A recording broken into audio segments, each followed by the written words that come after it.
G'day guys, Darcy here from My Motor Claim Accident Management Services, here with another video. Quite an interesting case again.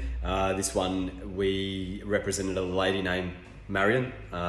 She was going to be a part of the video, but I didn't want to drag her out at this time. So hopefully next week we can do a bit of a Q&A.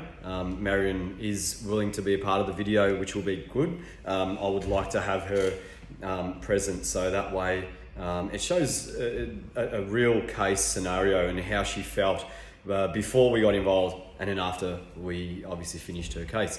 So with Marion's case, she owned a 2007 or 8 Mitsubishi Lancer.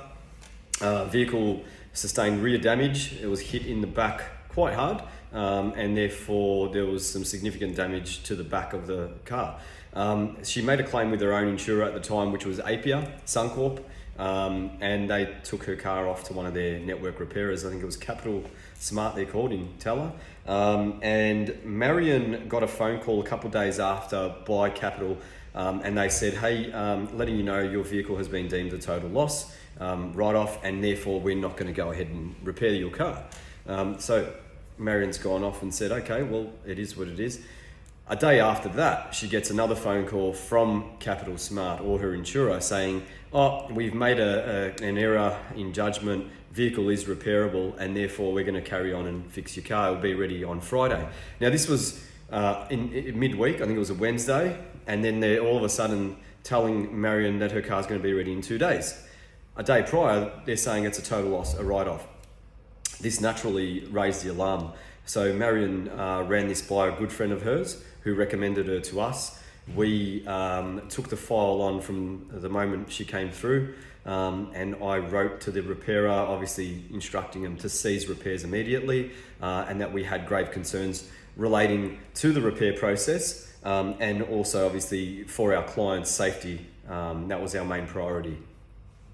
So moving forward, what happened in that case, the repairer was reluctant to play ball. We had to escalate the complaint to Apia, which was Marion's insurer.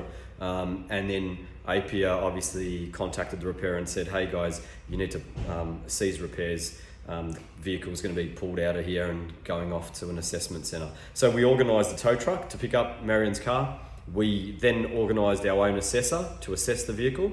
Now, prior to that, our assessor actually attended the repair shop that was allegedly repairing her car that shouldn't have been repaired, and our assessor took a series of photos which were quite compelling.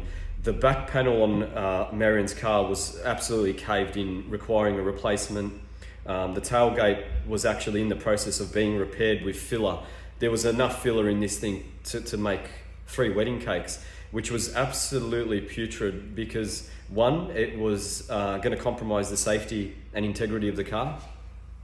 And we certainly weren't going to stand for that and allow our client to be obviously getting a car back with that amount of filler. Parts that needed to be replaced should have been, and they never were going to do that, purely to drive their profit margins. So it was all quite strange to me. Anyway, getting back to the story, we pulled it out, had the vehicle reassessed as a total loss. Marion canned her claim with Apia, cancelled it, and then we submitted costs to the negligent party. Negligent party's insurer, I think, was from memory RACV or thereabouts. And then the plot thickened. The insurer for the young guy that had hit her didn't cover the young guy that had hit her. So the case just started getting even more difficult. Luckily, the young boy that hit her paid for the settlement. His father helped him. They settled the costs, and therefore Marion got what she deserved. She got a payout, which was quite a good payout. She got about 2,500 to 3,000 more than what she was ever going to get from Apia. Apia had her car insured for I think $6,000, similar to Fiona's case. So we got her about $3,000 more. So phenomenal result. This is a real claim, real story, real result. Marion will be a part of the video next week. I'm going to post a short recap next week. But the moral of the story is, if you suspect your vehicle has sustained severe damages, compromised the vehicle integrity, and you feel that you want to have another assessor look at it, you can get in touch with us at My Motor Claim Accident Management, and we can certainly help arrange that. One, for your peace of mind, and two, to ensure that the right repair process will be conducted on your vehicle. Have a good weekend, guys. Darcy from My Motor Claim.